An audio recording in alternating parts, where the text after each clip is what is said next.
I'm going to talk about GraphQL a bit. It's some sort of back-end programming, and Alan told me earlier here what back-end development means. And in some cases you're behind the scenes and you have to communicate with other systems and so on. And that's a wonderful REST development, and here is my picture for that. It's something that is coming more and more. You have to connect to other systems and so on, and I guess REST is much about it. And when you call a REST server, you do a call like this. You have an address and you just type set what you have for ID and, for example, what customer you want. And out of that you get a JSON response. Here we are. Yes, something like that. And in my case here, I wanted the company name. It's just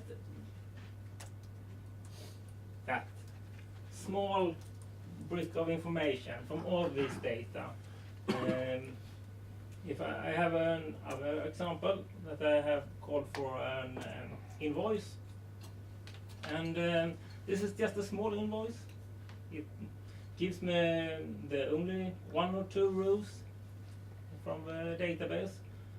So out of this, I just want just a little piece of information.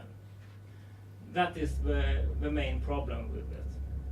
And after some integrations with other systems, I heard about something else, that a company, maybe you heard about it, Facebook, yeah?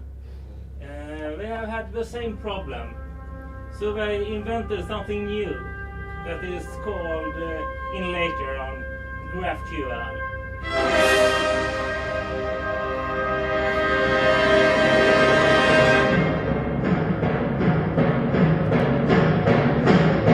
And the thing about GraphQL, that is that you don't have to get all the data. You can set what data you will have. If you look to databases, we have SQL. You have a query language that you tell you don't always select asterisk from and so on.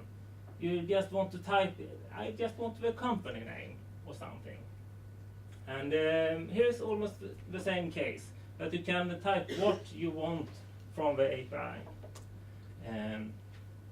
So the traditional way of REST, if you, like in this example, you want to get from Mary, a user, what she have for posts and for followers. It's mainly something like Facebook do. So first you get the call of a user, so you get out ID, and in this case I just want the name, and here could be a lot more. And after that I do a new call and check what posts has she done, and I get all the posts.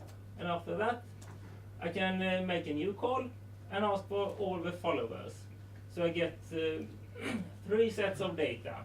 First the user, then the posts, and third the followers. The solution by GraphQL is that you query what you want to have from the data. Like name, I want the posts, and from the posts I want the titles. Further on I want the followers, I just want the 3 last followers, and the name of them.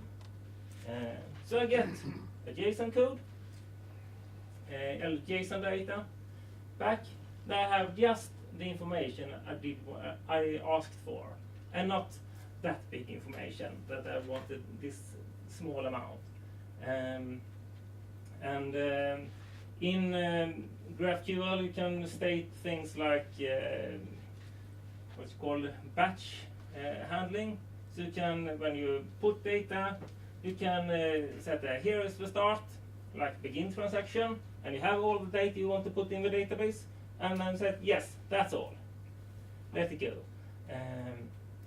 So like a system I'm working with, when I check all the suppliers in the system, I said, okay, today we have these suppliers, all this data and end. And in their backend, they fix that, they remove all the suppliers that shouldn't be in the system and fix it so it fits my what I sent to them. I can do small updates and so on. So it's a way to get it a bit more precise.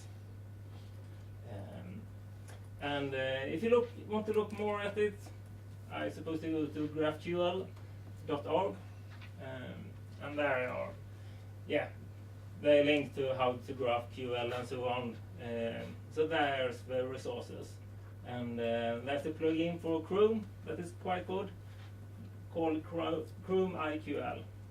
Now you can put your statements, and you can have the queries in one part, and variables where you set your IDs and so on. So you can have fixed queries with variables that you just send to the backend. And that's about it.